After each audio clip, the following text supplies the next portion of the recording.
So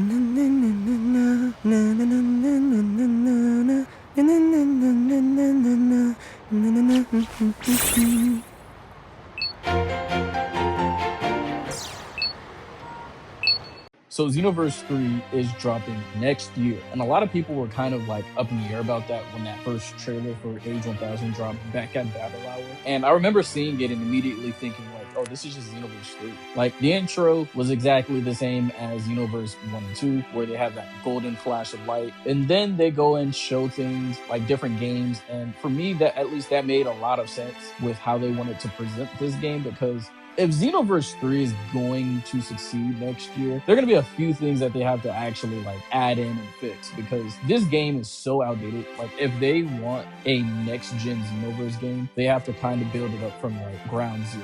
And that's because Xenoverse 1 and 2 both released on Xbox 360 and Xbox One and PlayStation 3 and PlayStation 4. That's over 10 years ago. All right, that's way too long. And that technology, that engine, the systems in that game, they're all just very, very outdated. So if this game wants to succeed in the future, there are going to be a few things that they actually have to go in and change.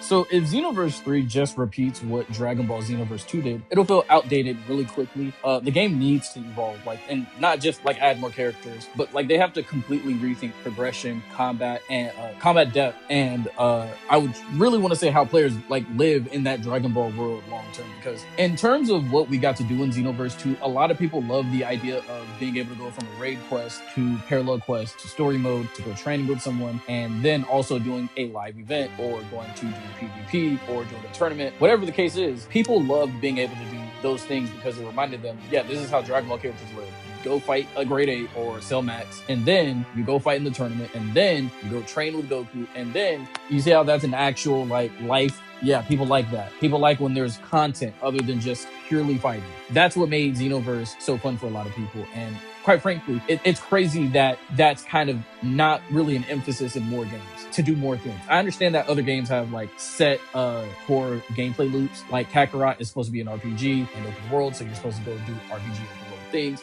progress your characters, discover the open world events, do the side quests, doing the main quest, collecting things of that nature. Fighter Z, it's a fighting game. You're supposed to get good. I don't know what else to tell you. Story mode's not really the main factor of that game. It's not the main like pull in that game. It's the competitiveness. Sparking Zero, that is supposed to be an anime simulator. That is supposed to be a Dragon Ball simulator. I hate when people sit back and say that Sparking Zero isn't as good as Xenoverse, because it's not supposed to do the same thing as Xenoverse. Xenoverse is supposed to allow you to play with multiple friends, playing against a giant with different mechanics. Like being able to fight against a grade 8 and being able to pull on their tail is a great way to add in Dragon Ball world experience. Sparking Zero doesn't need that. It never did. It never will.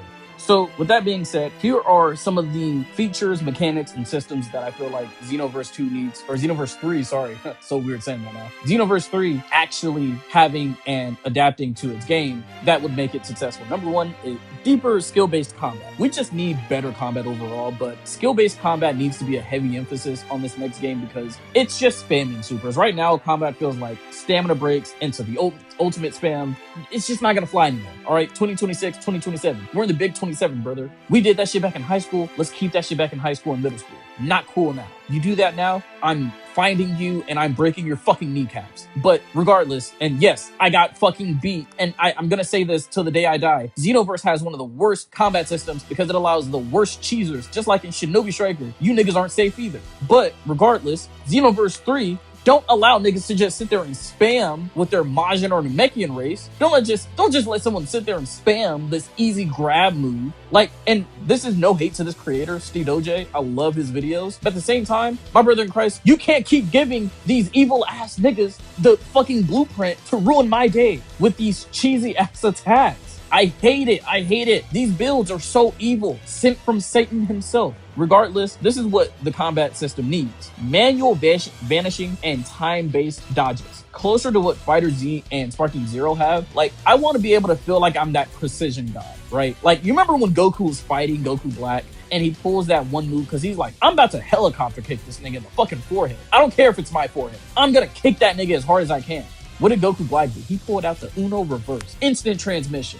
That's what it's supposed to feel like, bro. Right? Like, that's what Dragon Ball is supposed to feel like. You don't just sit there and just press X, get out of jail free card. No one finds that entertaining or, I would say, good either. That's why perfect blocking is so fun to do in this game, because when you fucking perfect block somebody, there's that emphasis of that impact. You just did that shit and you did it precisely, down to the last minute detail. You did it great. Now, next thing. Clash mechanics, beam struggles, punch struggles, mid combo counters. Again, take a note out of a fucking notebook and start writing down what Sparking Zero did. All right, you don't have to copy it to a T. Just write down what they did. They added in precision counters. All right, someone threw an ultimate, I throw a super or an ultimate, whatever I got, something that can defend me in the slightest. All right, I need to feel like this is Dragon Ball again. When someone throws a spirit bomb, I need to be able to counter it with my fucking final flash. All right, it's as simple as that. I'm sorry. And the worst part is the mechanic is in Xenoverse 2. All right, we already have this mechanic built in. We know it's going to be in the next game. If it's not, someone's going to have to answer for that. Someone. I will send a very strongly worded letter to these people. I'm not kidding. These folks have taken my money since before I could fucking work a job legally and have continued to do so. And I'm giving it to them. Regardless, fix it. Fix whatever this is and all will be forgiven.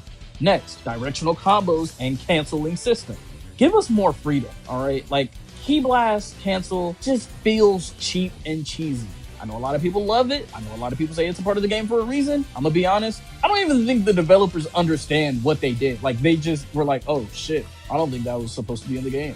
Like, I don't think they play tested that correctly. That's just how I feel. I feel like we should have a better system in place because, again, last canceling / spamming, just fucking get out of jail free card. Once again, not fun. Not fun for a game that has a competitive side to it, I would say. Also, guard break mind games, all right? We don't need the one button stamina breaks, all right? What we need is to be able to break someone's guard, like how we do in Sparking Zero, but it doesn't take away everything, all right? I feel like the way that guard breaking actually works in Xenoverse works like 75% right. What they should do is, in place of getting your stamina broken like that, you should be able to do multiple stamina breaks. Like, I don't feel like you should just do one big stamina break. I feel like it should work like how it does in Sparking Zero, where you casually wear down that bar. Once that bar is all the way down and it's fully broken, now you're tired, now you can't do anything. Now you're actually vulnerable. That's something that I feel as if though just makes sense. So think anime accurate fights where skill matters and not just builds, guys. Like, I don't want to just fight your builds. If I wanted to do that, I just would fucking turn the gun on myself and let the gun go off. Not a fun thing, especially when everybody has all the time in the world and I. Okay, and another thing that we saw in this trailer that I'm going to talk about is the Kakarot open world gameplay. Number 2 thing that we need in this game, Xenoverse 3, is a seamless open world. Not just a lobby or a hub world where it's kind of like just that little section. I need an actual like map to fly around. Content City feels like a huge menu screen. I'm not going to lie. It's just not big enough. It was an upgrade from Toki City, if you guys remember that. But that wasn't good standard either. Like, that was horrible, actually. Going from each area with a loading screen that was very long, I wanted to kill myself. That was my first hint at depression. But going from Toki City to Conton City, now I feel a bit better about my self-esteem and that I'm not wasting my life playing a game that I don't think is truly all that fun. Now, upgrade it to a fully explorable region, all right? Like, I need multiple regions. Earth, Namek, maybe even Planet Sadala or Vegeta. Please give us Planet Sadala or Vegeta. Please. I'm begging. We don't, like, I'm sorry, but we just need something. Like, I'm begging, bro. Please. No loading screens. No! Like Kakarot did loading screens. That was okay because there are multiple actual areas. If you did something of that level, I'm sorry, but still no loading screens. Kakarot was made for PlayStation 4. PlayStation 4 wasn't the PS5. I think people forget how big of a technological leap the PS5 and the PS4 are in terms of loading screens. Loading screens are practically non-existent in this current generation, and they're going to become more and more non-existent. Play Spider-Man 2 and tell me that game has loading screens. You can't. Loading screens barely exist in that game. You can switch. You can fast travel, and it's in the name fast travel. Like, fast travel from like Skyrim versus fast travel in Spider-Man 2. Completely different. I'm not okay with how good that is. Witchcraft. I call witchcraft. I'm calling for a witch trial.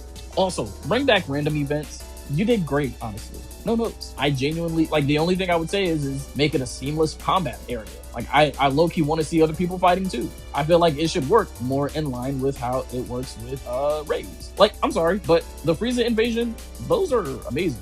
Give us time distortions. Give us Saiyan invasions or Saiyan attacks. I'm okay with that. Like I'm good with that. Just give us something like that. All right, just do better. Like just add to it, honestly. Because other than that, I had no notes. You got it. Also, free flight missions triggered in world. So I would love to go on a parallel quest and it's still that world. You know, like how in Skyrim, if you go on a quest, you just traverse through the map. There is no like other map. There is no like, oh, hey, you gotta go here. Like, unless you're going to a different part of the map. Like, you'll go under fucking Whiterun, or not even Whiterun, but like you'll go into a dungeon or some shit. Like, that's the only time it'll happen. But in Xenoverse 3, shouldn't be happening. I'm sorry, it just shouldn't. Unless we're going to like Namek. Unless we're going off planet or to a different dimension, like the Demon Realm. Cool, I can do that. But yeah, this just aligns more with what you're already doing in game. So it's just a natural evolution. Just bring it. So this is like number 3 for me. Real character builds and transformations. So like I said earlier, I didn't want to really fight your character builds. I wasn't lying, but I'm kind of lying because I'm gonna be honest. Character builds are lame as fuck. I'm sorry, buddy. You think you're cool? You're wearing a cape. Let's try again later. All right, customization and Xenoverses. These games, it's its biggest strength. That is your biggest strength. But it's so fucking shallow. Mechanically, it's just so shallow. In genuine practice, I have tried so many different outfits. I have tried so many different combinations. I have tried so many different aesthetics for my character, and it still doesn't feel like an original character. Make builds matter. Branching skill trees, key control, melee mastery, hybrid builds. You know, like Broly is a pure tank strength build. Goku is a hybrid build. Vegeta, hybrid build. Gohan, hybrid build. Goten and Trunks, I would say they're more long range. And you know what? Technically, Vegeta and Goku are long range. They're more hybrid, but Vegeta especially loves to throw a ki blast out or two, you know, 1 or 2. And Goku's not too off, you know, he's not too far off from that. Transformation paths just make more sense. All right, Super Saiyan to God to Blue, like unique evolutions. Also, I just feel like it would be easier to allow us to make our own transformation lines, like letting us go into battle and saying like, hey, I want to go Super Saiyan. Like give us that transformation wheel that's in both Sparking Zero and Raging Blast and like all those other games, like the Tenkaichi games. They have like a whole wheel. Let us be able to change what's in that wheel, and my life is yours. Simple as that. Give humans something technique based, I would say, because humans are a technique based race. So give them more technique based mastery. All right. And I feel as if though that would make more sense for them. Namekians, give them regeneration versus like the power forms. All right. But also give them the new forms, like the new potential unleashed and the orange form. Like that has to be a Dragon Ball quest now. Because Xenoverse 2 did amazing with how you get these new transformations in the sense of like for Saiyans, you would just train with Goku and Vegeta and it would be a little quest line. Same thing with the Namekians, same thing with the Frieza race, Majins, and humans. Like everybody got their own little storyline where it's like, hey, go train with these people, go deal with these people, and you'll end up getting your own form. Cool. So again, these trade-offs also like make builds have trade-offs. Power versus stamina drain or power versus speed. Like, give us that type of trade-off. I don't like that everybody can make a fast, strong, defensive build. Like, people make the most OP builds of all time and I hate it, all right? So, players should feel like they've built a fighter and not just equip moves. Like, come on, please. And also, let us change our fucking combat style. All right, if Ultimate Tenkaichi can do it in 2011, I'm sorry, but there's no excuse for you not to be able to do it. Like, customization should not just stop at the physical looks or the customization of your build. Like, you should be able to genuinely change what your character's aesthetic is. If I want to fight like Turles, damn it, that should happen! But if I also want to fight like Gogeta, that should also happen. But please, let me fight this Turles. I don't know if you could tell, but I'm like a huge fan of Turles. #1 Turles fan, right here. Like when Sparking Zero came out, I was playing BTA with everyone, but Turles was different. His shit was just different. His kit is just yo, X Games mode. So for number 4, I'm going to be talking about the co-op raids and MMO style content. So this is going to be something that I wanted to dive a little deeper on because talking about it earlier just didn't really do what I really wanted. So this is where Xenoverse can dominate in this anime game genre if done right, all right? push these for 8 to 12 player raids with real mechanics, so phases, rules, coordination. Like, give us actual systems to work with. So I feel like the way that these raids should work and the mechanics should work should be in favor of how Dragon Ball Z storyline usually works, or storytelling, I would say. And not even just the storytelling, but even some of the movies. You remember how in Cooler's Revenge, everybody kind of did something. Goku was wounded, so Krillin had to stay there and protect him. Gohan had to go and find the Senzu Bean. I forgot the dragon's name, but the dragon would help Gohan, but Gohan would run into Cooler's henchmen. Piccolo would show up, and then it would all evolve into basically Krillin, Gohan getting beat up, Piccolo getting fucking taken out of commission by Cooler, Cooler showing up, being the final boss, and Cooler versus Goku, which is the final showdown, and Goku and Cooler both transform into their forms, whether it's his fifth form or Super Saiyan. Give us something of that nature, because it just makes more sense, right? It's so much more worth it in the end, rather than just throwing the same attack at a boss that, in my opinion, is very fucking boring. This is such a boring mechanic in the game, or not mechanic, I would say game mode, because this game mode has very little substance to it. We're all just jumping this guy, and it's like the worst jumping ever, because there's like, we're doing damage, but we're not doing damage, and it's just like, okay, what do we do? Like, do we keep fighting him? And it's like, no, this is Dragon Ball. We have ways to come around and make this a fun mechanic or game mode. I keep saying mechanic. There's a way to make this a fun game mode for everybody. All right, they just genuinely have to listen to me and everything I say, because I'm always right. Giant bosses, just bring them back, but make them a bit better. Work them in to a more, I would say, healthy relationship. A lot of the giant fights can be a bit boring. Cell Max was perfect. I think for what Xenoverse is, Cell Max at least got it right, and it made it fun. Team synergy buffs. I feel like if we're a team of Saiyans and we all use Super Saiyan, we should get a buff. I'm sorry. We just should get a buff, right? And it's not even just Super Saiyan, but like, imagine if we're all students of Goku or all students of Vegeta. We all have that Saiyan pride in us, or we all have that never give up mentality that Goku taught us, right? Give us buffs like that, all right? Also, weekly raid rotations. Don't take these raids away, all right? This is the only thing I have when I come home from work. Just don't take it away from me. I'm such a poor man, and you're making me poorer.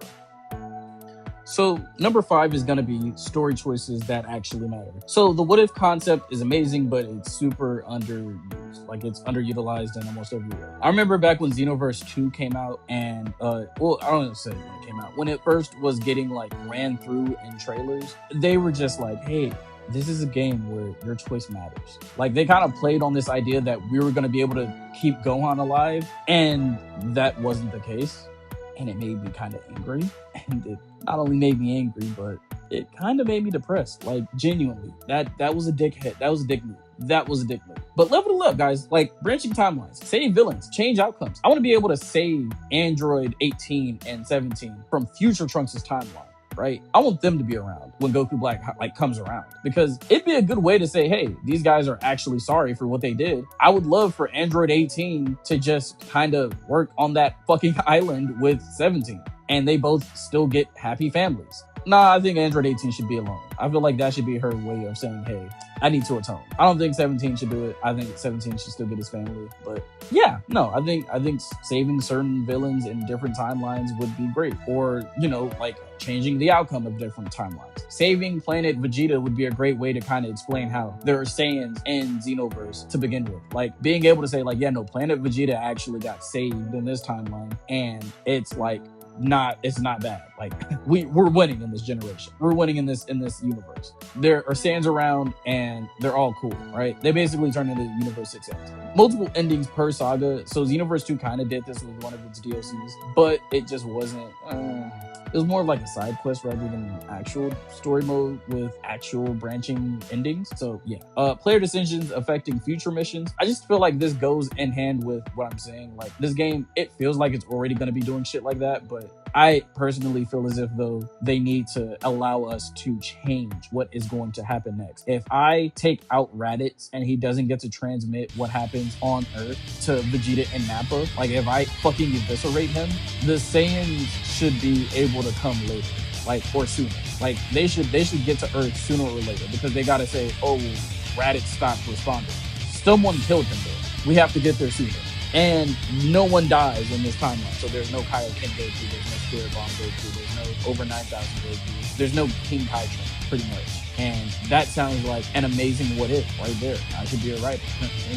Anyways, playable villain routes also just should make more sense, because the thing about Xenoverse is we've never, and Parallel Quest and Xenoverse 2 show this, but we've never been just like, we're only for Goku and his friends. Like, no, we sometimes have to help the villain. That's what Parallel Quests are. Parallel Quests are these different timelines. They just aren't a part of the main story. I feel like they were. I feel like they should be. They should be, but if they weren't, that's okay. But yeah, we should get something of this nature. It shouldn't be anything less than this. For number 6, I'm going to be going for better PvP balance and competitive system. Right now, PvP can feel very broken and very cheesy. Fixing it with ranked match making tiers, more balancing patches, so more frequent updates, and loadout restrictions in rank would help a lot. But also spectator mode plus more tournament styles would allow us to have a little more fun with it. So if they were to add these things in, it keeps casual fun going, but gives serious players a reason to stay around for a longer time. Because right now, Xenoverse has this issue where pretty much everybody else is kind of getting played out of a position in this game by cheesy players.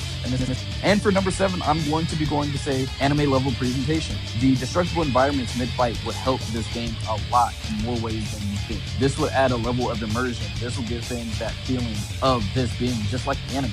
You know, when you're fighting Vegeta, or when you see Goku fighting Vegeta at least, in the Z anime for the first time, he says, hey, not here, let's take this out where it's not going to cause any harm to the people or the surrounding area, and there's no life around. That's great. I love that. I love that they do that, and they can kind of go crazy with that. But I'm going to be honest, Sparking Zero did a pretty good job, but they didn't do a good enough job. With Sparking Zero, I had hoped for more maps to be destructible, but, you know, it seems as though that they just didn't do it properly.